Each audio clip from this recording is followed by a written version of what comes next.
গান ও রঙ্গ সংলাপের সাথে নিজের ব্যঙ্গাত্মক মুখভঙ্গি আর ঠোঁট মিলিয়ে 15 থেকে 60 সেকেন্ডের ভিডিও বানানোর নামই টিকটক। বেডরুম থেকে বাড়ির ছাদ, স্কুল আঙিনা থেকে সদরঘাট, কোনো স্থানেই যেন বাদ নেই এই টিকটক।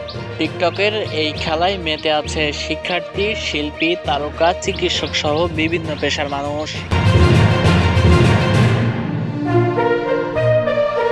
ব্যঙ্গাত্মক রঙ্গ সংলাপের আড়ালে কি হচ্ছে? টিকটক ঘেঁটে দেখা যায় এ প্ল্যাটফর্মে এক পিঠ বিনোদন হলেও অন্য পিঠে রয়েছে নানা প্রশ্ন। শরীরের বিশেষাঙ্গ প্রদর্শন, অদ্ভুত ও অযৌক্তিক সংলাপ, গুজব কিংবা উদ্ভট আচরণের মাধ্যমে চলছে ভিউ আর ফলোয়ার বাড়ানোর প্রতিযোগিতা।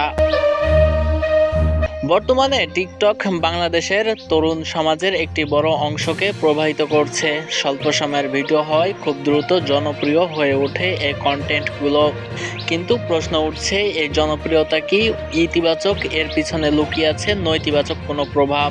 বিশেষজ্ঞরা বলছেন, অতিরিক্ত সামাজিক যোগাযোগ মাধ্যম ব্যবহার মানুষের আচরণ ও মানসিকতায় প্রভাব ফেলতে পারে। বিশেষ করে কিশোর কিশোরীদের মধ্যে অন্যকে অনুকরণ করার প্রথা বেশি থাকায় তারা ঝুঁকিপূর্ণ কন্টেন্ট তৈরি করতে উৎসাহিত হতে পারে। অনেক ক্ষেত্রে দেখা যায় ভিউ পাওয়ার আশায় মানুষ এমন এসব ভিডিও করছে যা সামাজিকভাবে গ্রহণযোগ্য নয়। কেউ করছে ঝুঁকিপূর্ণ স্টান্ট, কেউ বা করছে অশালীন ইঙ্গিতপূর্ণ কন্টেন্ট। অভিভাবকদের অনেকে বলছেন তাদের সন্তানরা এখন বেশি সময় দিচ্ছে এসব প্ল্যাটফর্মে, যার ফলে পড়াশোনা ও বাস্তব জীবন থেকে দূরে সরে যাচ্ছে। তবে টিকটকের ইতিবাচক দিকও রয়েছে।